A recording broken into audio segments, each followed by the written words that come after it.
Improv interview. Mark here is an expert on something, but what is he going to be an expert on? He's going to be an expert on a phrase that I'm going to pull out of this book. 2 words at random from the book. And turn into a phrase. Shaman. Shaman? Shaman you? Overlord. Shaman overlord. Well, interestingly, in South America, when the Spaniards first landed, Yeah. in around about 1490 something, after the discovery of Newfoundland and all those places, Yeah. the shaman were actually the overlords of that area. Really? Absolutely true. Yeah. Life was ruled by shaman. Yeah. And how was life like then? In what way was Pretty it? grim. I bet it was. Pretty grim. The only metals they had were precious metals, which were easy to get. Sort of silver, gold, bit of copper. I think they had bronze back then. I don't think they had bronze, perhaps. Perhaps they didn't even have copper. But the shaman, I do know, ruled the roost. What the shaman did, yeah. what the shaman said, went. And what was very interesting about the Aztecs, for example, was that the shaman there, predicted the end of the world for the Aztec civilization. To the day, almost. Wow. Remarkable. So they already knew when the conquistadors were actually going to come in and... Well, the interesting thing is the mythology of the shaman in that society was that you would get these excuse you, you get these 4-legged beasts with silver-bodied men on the top, a bit like centaurs in Greek mythology. Yeah. Now, what's interesting is that there were no horses in the whole of the Americas until the Spanish set foot with horses. There were llamas, yeah. No horses. A llama can only hold 1/3 of its weight as a human being. The biggest llama you're going to get is 200 kilos, and they can only hold that for an hour or two. So they could hold someone, let's say, of 65 kilos for, let's say, a couple of hours. Sure. So this was something beyond the imagination, that men with silver bodies would appear on these giant 4-legged creatures, and they would come out of the sea, and this is exactly what happened when the conquistadors arrived. And the amazing thing is the shaman predicted this, and it was right. And they also said that these people would be able to point at someone and they'd be allowed thunder, and that person would die. Wow. Astonishing. That's absolutely right. I explain all of this in my excellent book. Yes, tell everybody the name of your book.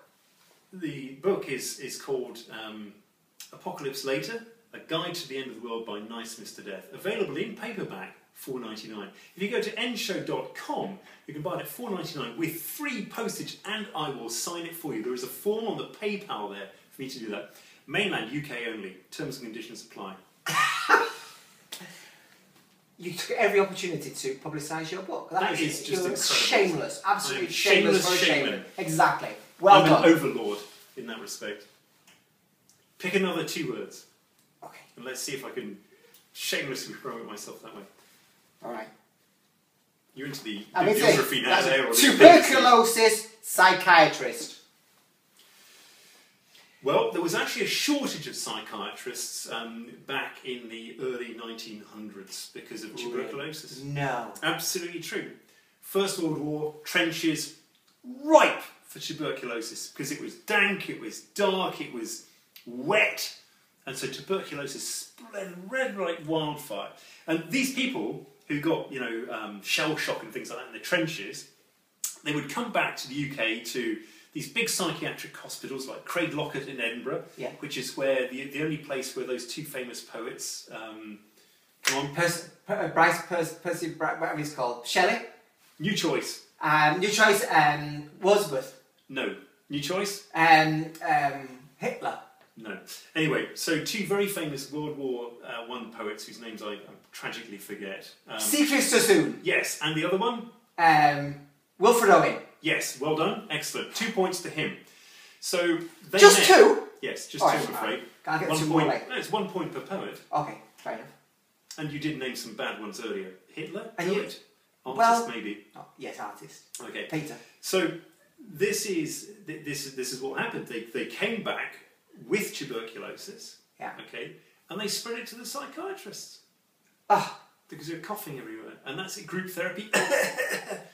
Psychiatrists in the middle, concentrated fumes, psychiatrists, So- shortage of psychiatrists. But all Tragic. these women who were hysterical at the time, you know, I think they were made up the bulk of the psychiatrists' clientele. I mean, what did they do to cope? No, but you see, there was an emergency rationing on psychiatry in the early 1900s.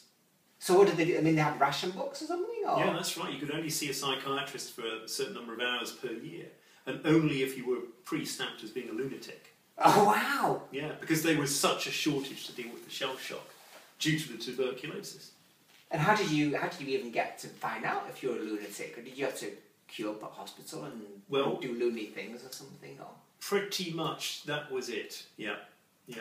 One of the things you could do was to actually volunteer for the war effort. That was sheer lunacy. Yeah, exactly. So that gave them immediate ration stamps to go. Absolutely. Yeah. And of course, with the shell shock, they ended up there anyway in Craiglockett Hospital.